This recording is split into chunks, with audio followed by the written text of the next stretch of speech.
आवाज सर्वसामान्यांचा। खटाव तालुक्यातील तमाम जनतेच्या आणि सर्वपक्षीय संघटनेच्या वतीने महाराष्ट्र राज्याचे उपमुख्यमंत्री तसेच महाराष्ट्र राजकारणातील जाणते प्रभावशाली व्यक्तिमत्व हरपल्याने अजित अनंत पवार दादा यांना खटाव तालुक्यातील तमाम जनतेच्या तसेच सर्वपक्षीय संघटनेच्या वतीने वडूज येथील बाजार पटांगण येथे शोकसभा घेऊन श्रद्धांजली वाहण्यात आली। राजकारणातील दरारा गेला, लाडक्या बहिणींचा हक्काचा भाव आज आपल्यात नसल्याने अख्खा महाराष्ट्र पोरका झाला। सर्वसामान्य आणि गरीब माणसाच्या मागे उभे राहणारे नेतृत्व, चांगले काम करणाऱ्याच्या पाठीमागे ठामपणे उभे राहणारे नेतृत्व हरपल्याने सर्वपक्षीय संघटनेच्या नेत्यांनी आपले मनोगत मांडून हळहळ व्यक्त केली। अजितदादा ही महाराष्ट्राच्या विकासासाठी जे काय करायचे ते योग्य करायचे आणि त्यासाठी पराकष्ट करायचे। चांगल्या कार्यकर्त्यांच्या मागे ठामपणे उभे राहण्याचा दादांचा स्वभाव होता।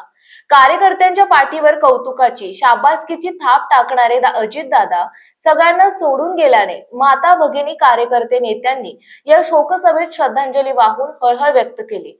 यावेळी प्रभाकर घारगे, प्रभाकर देशमुख, रणजित देशमुख, अभय जगताप, प्रदीप विधाते, नंदकुमार मोरे, संदीप मांडवे, धनंजय चव्हाण, अनिल माळी, पृथ्वीराज गोडसे, प्राध्यापक अर्जुनराव खाडे, प्राध्यापक सदाशिव खाडे, विकल्प शेठ शहा, दत्ता पवार, मनोजदादा देशमुख, हर्षदा देशमुख, शशिकला देशमुख, डॉक्टर महेश माणी, प्राध्यापक SP देशमुख, नगराध्यक्ष स्वप्नाली गोडसे, जयवंत पाटील, उज्ज्वल देशमुख, भाग्यश्री भाग्यवंत, डॉक्टर प्रियंका माने, मनीषा फडतरे, डॉक्टर प्रशांत गोडसे, अजय सानप, अभय देशमुख, सुनील गोडसे, तुषार बैले, सुनील फडतरे, प्रदीप शेटे, अंकुश दबडे, विपुल गोडसे, गणेश गोडसे, कुणाल गडांकुश, हनुमंत बोटे, सुनील मगर इत्यादी मान्यवर तसेच तालुक्यातील कार्यकर्ते मोठ्या संख्येने उपस्थित होते।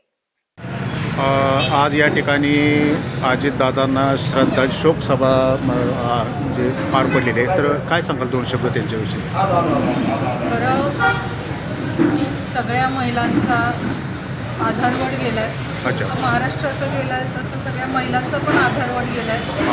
लाडक्या बहिणींचा भाऊ हरपलाय आणि त्याच्यावरून जास्त आमच्यासारख्या लेखीसाठी आम्ही खूप पोरक्या झाल्यासारखं झालो सगळ्या महाराष्ट्रातल्या। दादांचं सातत्याने सगळ्या महिलांना, आमच्या युवकांना मार्गदर्शन असायचं आणि ते मार्गदर्शन फक्त कामाचं नसायचं, परत एका विचाराचं असायचं आणि त्या मार्गदर्शनाला आम्ही सगळे हरपलो असं मला वाटतं।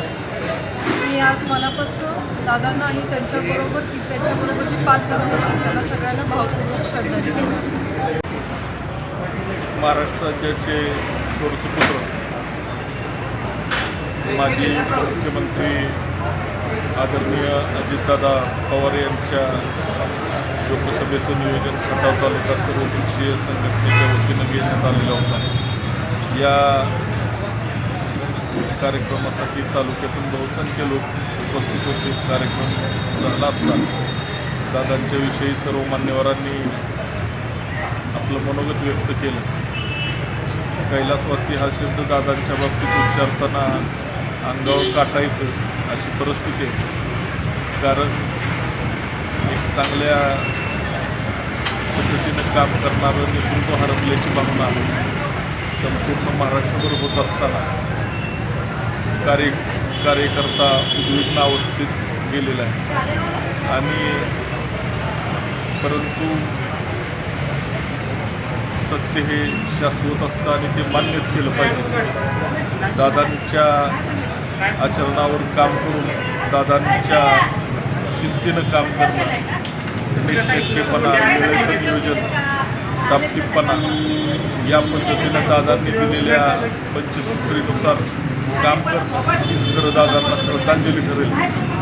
दादांच्या जाण्यानं संपूर्ण महाराष्ट्र पोरका झाल्याची भावना सर्व कार्यकर्त्यांच्यामध्ये निर्माण झालेली आहे, परंतु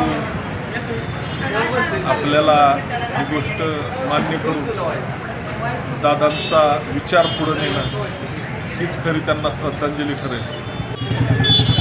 आदरणीय कार्यतत्पर उपमुख्यमंत्री आणि अर्थमंत्री राष्ट्रवादी काँग्रेस पक्षाचे सर्वेसर्वा आणि अजितदादा पवार यांची कार्यतत्पर हजरजबाबी आणि राखट अशी जी ओळख होती ती व्यक्ती कामाचा माणूस मस्त होते, रोखठोक बोलणारी व्यक्ती आणि प्रत्येकाला आपलंसं करून कामाच्या बाबतीत कोणती हायगाई न करणारा नेता म्हणून त्यांची ख्याती होती. खरंच असं म्हणावंसं वाटतं या शोभेच्या निमित्तानं महाराष्ट्राचा सह्याद्री, महाराष्ट्राचा ठाण्या वाघारातला आणि ही महाराष्ट्राच्या राजकारणात आणि पूर्णत्वाने जी पश्चिम महाराष्ट्राची जी राजकीय आणि सामाजिक पातळीवर जी हानी झाली आहे ती भरून प्रत्येक कार्यकर्त्याला ही पोकळी फार मोठी पोकळी भासते आणि यामध्ये आज त्यातून धीर देण्याचं काम आमचे वरिष्ठ नेते देत आहेत.